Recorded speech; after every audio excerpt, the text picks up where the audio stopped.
I got this hub all cleaned up, bearings repacked in it, everything all greased up and all put back together. This works a lot smoother now than it did. It rolls a lot better. I got the preload. I think he had the preload or the load on the bearings too tight on it, but it spins a lot better now. The grease is really cold in here now, so it's spinning the grease. It's been freezing for the last couple of days. So anyway, the grease is pretty stiff in there, but that's nice and cleaned up. Now that's the first time I've done these hubs, these Yukon hubs on this pickup. I've done four-wheel drive hubs dozens and dozens of times. I had two 3/4 ton Ford pickups with locking hubs on them that I repacked the bearings regularly on both of them. One was a 76 and one was a 78. I've got three old flat fender Dodge pickups. Well, two pickups. One of them is an M37, but it's got the same front end on it that I've put locking hubs on all of them. I think one of them already had locking hubs on it, but I put locking hubs on the M37 and one of the other power wagons. I think two of them are mile markers and one of them might be worn or something like that. And then I used to work at a ski resort doing maintenance, and we had four-wheel drives there, pickups, everything from half-ton pickups to 2-ton pickup. I've done literally hundreds of regular front wheels, front ends on cars. I've been doing that since probably about 1965. Trailers and all kinds of stuff. And I gotta say, all in all, on par with all of them, this is the worst experience I've ever had putting one of these back together. Started off trying to get that hub on there, sliding it on the spindle. The bearing seat on the spindle for this rear bearing, the big bearing, must not have enough taper on it or something on the lead-in on it, because the bearing would hang up on that and it couldn't get it to slide up on there. It was just a pain. And I finally got it up on there and got it in there and got it seated, and then got the other one in there. And then of course the nut on here is back in there about 4.5 inches or so, so I had to use that spanner, that slotted nuts on there, and that special spanner for that, and that's a pain to get in there. When you try to torque that down to get some preload on there, it won't stay on the nut, which in this case was fine, but there's sometimes when you have to push that on to kind of seat that seal on there too, like on a oil-filled hub or something like that. Sometimes those seals don't go on there and seat on there. They need some persuasion to get them to seat on there right, so it takes a little bit of tightening to get that everything to seat in there right. And that's what you do. You tighten those bearings down, those nuts down, and tighten those bearings down good and tight till they won't even spin, and then back them off until they spin freely, or not quite freely, till there's not a whole lot of drag on them. You got to have some load on them. But anyway, that was the start on it, on getting it together, is getting that bearing to slide up on that spindle. But then getting, I don't know what you call that, there's a clutch in there, kind of a throw-out gear in there that goes in, that rides in this hub that's splined on the outside. This hub is splined on the inside, and that slides back and forth in those splines and engages and disengages from the one that's splined on the inside that rides on the axle hub itself. And of course there's a big spring in there behind that to push that out. When you lock that in, those two pieces come together, the clutches come together and lock together, and there's a spring in there that pushes that out. Well, that spring is kind of flimsy, floppy, and there's no retainer on it. There's no groove in the back of this clutch to retain that in or anything. So when trying to slide that in there, that spring would cock over and ride up against the groove in there anyway, you just couldn't get it to slide on there. It was a pain getting it in there. I finally got it in and got it held in and got it all together, but that was the worst experience I've had putting one of these together. But it's all together now, and it works freely. It's cleaned up. So now I'll get these ball joints and this universal joint greased up, and I think I've changed my mind on that. I was just going to put that brake caliper and rotor back on there, but I think I'm going to change those. I've got the new ones, and these things have been on here for 5 or 6, 10, 7 years, something like that now, and they're rusty.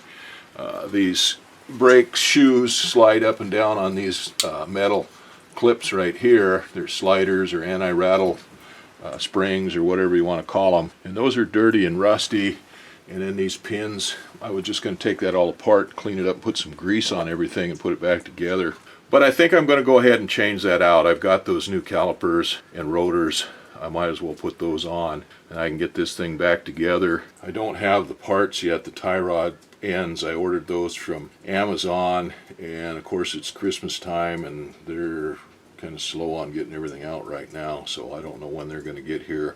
And they're coming in a hodgepodge piecemeal. There's a tie rod end here that connects to this left wheel, and then there's a long tie rod shaft that goes out. I don't know how that all goes. It's kind of a convoluted setup there. Goes in and hooks into another long tie rod that goes between the pitman arm and the right wheel.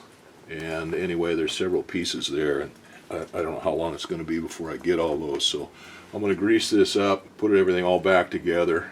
Then we'll see what we do on the other side, and I'll do those tie rods when they get here. Well, I got the hub put on, and I was going to go ahead and put everything back together and wait till I got the tie rod parts and change those tie rods. But I had to move the knuckle around to get access in here to this lower ball joint to get the grease on it. It makes it easier to get the grease on this universal joint here too. So I was going to do that and put everything back together and then go ahead and pull it out and work on the other side. But I run into another little difficulty I wasn't really expecting here. Once I got this on and turned this where I could get access to this knuckle, or then that lower ball joint, I noticed the thing was kind of sloppy here, flopping up and down this axle, and I thought, well, maybe the bearing is going bad in that axle hub. And I remembered there is no bearing on that. It's just a seal here on this outer end that's to seal that axle in there, to seal the lubricant in that hub. And there's no bearing here. This thing depends on these bearings out here to ride on. But once I got that in there, I could see that this universal joint was loose there. That thing is moving up and down. And I don't know whether you can see that or not. It's not much. It's not totally failed, but it's well on its way to failure. So I ordered new universal joints. I ordered a pair of them, one for each side. It's pretty obvious that that guy that I'd hired to work on this truck didn't grease these things like he said he was going to, or like he said he did, because my tie rod ends failed and now this failed. So that's not good. So I went ahead and ordered the new universal joints on there. I don't know how long it's going to take to get those. Right now, looking at it on Amazon, it says January 6th. Those tie rods, it's been 2 weeks since I ordered those, and they didn't show even any sign of being shipped. And now I checked today, and they said they're supposed to be delivered today. Well, they're not going to be delivered today. Checking again on these ball joint ends and these. But it's going to be January 6th before I get this universal joint, so I'm not sure what I'm going to do now. So whatever I do, I got to take this whole thing all apart again. Take the tire and wheel off and the brake off. I got to take this hub apart again. This time I'll have to take this spindle off, and then I can pull that axle out. So maybe I'll just go ahead and put everything back together for now. I made a tactical error, logistical error on this. I've got my shop here that I put it in.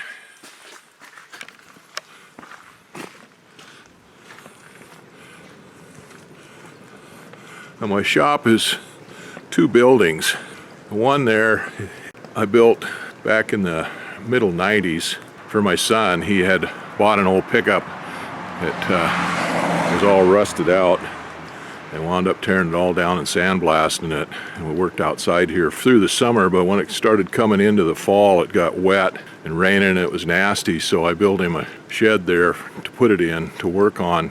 It's a timber frame building. It's all made out of 6x6s and 4x6s. I cut all of those right here on the property and milled them up using either the Granberg, Alaska sawmill or a Haddon lumber maker. Actually, both buildings were made that way. They were both made from trees that were right here that I milled, cut down and milled up right here on the property. It's a standard timber frame building. Everything is post and beam and notched and pinned together with wooden pins and everything.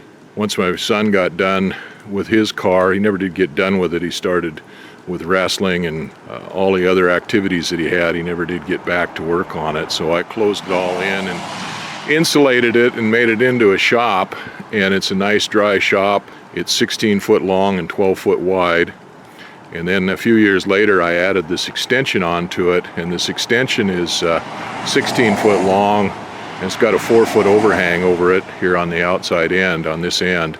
But it's 16 foot long and 14 feet wide. But I put a set of shelves in it on one side so that the open in it would match up with the shop in there, and I had intended to mate those two together. I never did get that done totally, so the inner shop, the first building, is all closed in and insulated, and I can heat it with a wood stove. This other portion out here is not hooked into it. It's insulated on this one wall, but I never did finish it. So anyway, it's not very wide there to work on. But what I was doing was I was pulling my truck in there, and I'd pull it over as far as I could to one side so that I could have plenty of room to work on the other side. And that worked okay on the back end. I did one back wheel, put it all the way over to the right side like it is now, worked on the right wheel because it was on the other side at the time, of course. Got that rear brake all done, put it back together, turned it around, and then put it in so that it was over tight against the other side of the building, and worked on the left wheel and did it. And that's what my intention was here now, was to do that. Is when I do this right side, I'm going to need a lot of room on there. It's going to take some time. We had a flat tire on that pickup here last fall, and it tore up the fender liner in there. It dented the fender and knocked it out of alignment. So I have to take that fender off on that right side, straighten it out, and put a new fender liner in there and repair any damage that was made in there then. And so I'm going to need some more room and time on that.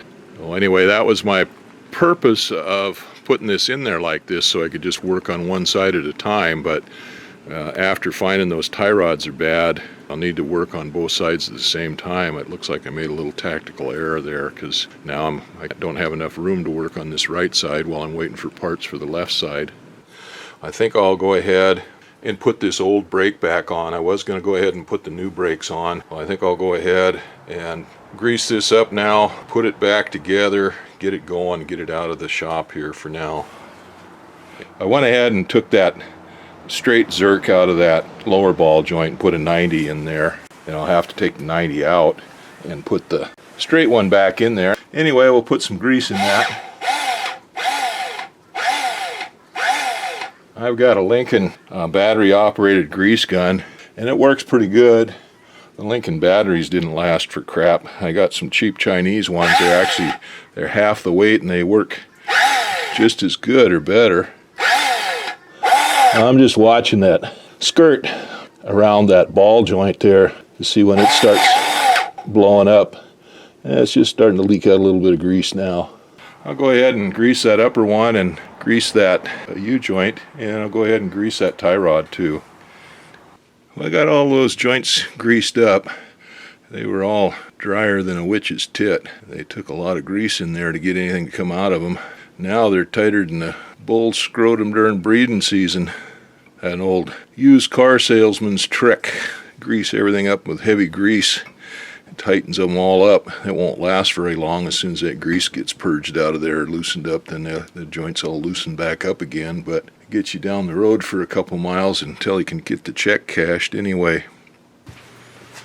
I'd taken the fender liner off to get better access to this ABS sensor cable. Turns out it just clips in right here behind this fender liner anyway, and so if you just push this clip out of there, you can get it. You got plenty good access to it, but I didn't know that before I took it apart. But I also got access in there to that fuel filter and changed it, looking through this opening here, that there was a problem with one of the wires going into the starter, and I was able to get in and inspect that. Turns out there was no problem with it, but I was able to inspect it a lot easier. anyway, that worked out pretty good.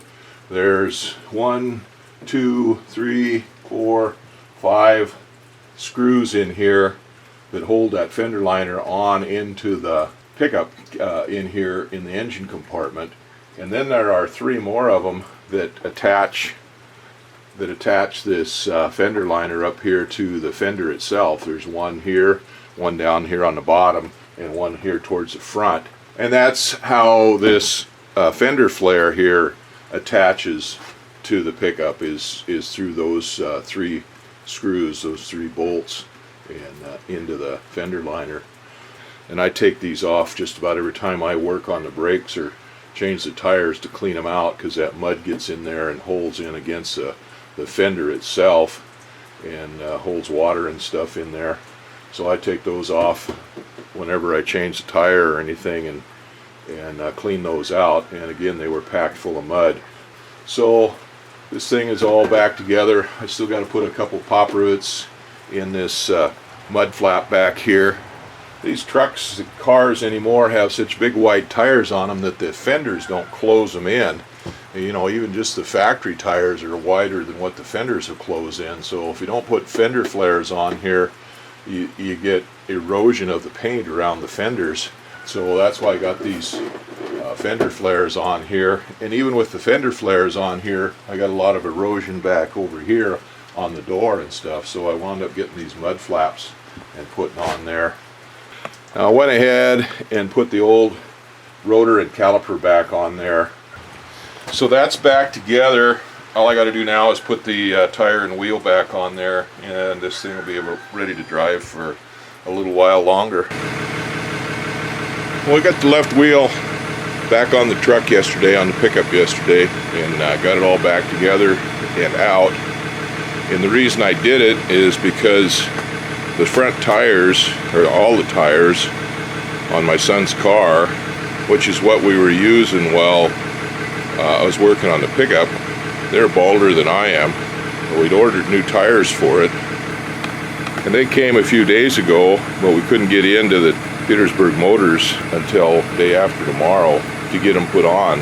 Needed something to drive to take the dogs out while the car is in the shop, and that's why I put the pickup back together. I didn't have the parts yet for the tie rod ends or anything to fix it right. Well, anyway, it's just as well I did get it put together, because yesterday it started snowing and we got some snow here. Although I could still get around in the Yukon with the tires that's on there now, it's just as well that I've got the pickup going with good tires on it. So we'll use it for a few days while we get the tires set up on the Yukon, and then I'll put the pickup back in here and work on the right hand side. Well, meanwhile today the cargo guy just came and dropped off the parts for the tie rods. I haven't opened up the boxes yet. He just left. So I could have waited and put that on the pickup, but I still wouldn't have fixed it totally, because I'm still going to have to take it apart again to change those universal joints on the front axle anyway. We'll get working on that when we get the tires put on the car on the Yukon. Well, meanwhile, it's supposed to snow for the next week now. We're supposed to get even more. We don't have near as much snow here as they got in town, which is unusual, because usually we get more here than what they get in town. And then if we get out the road about 4 or 5 miles, then there's no snow out there at all. Anyway, it's time to go take the dogs out for their morning walk. Got the pickup warming up. We'll get them loaded up and go out and do our thing this morning.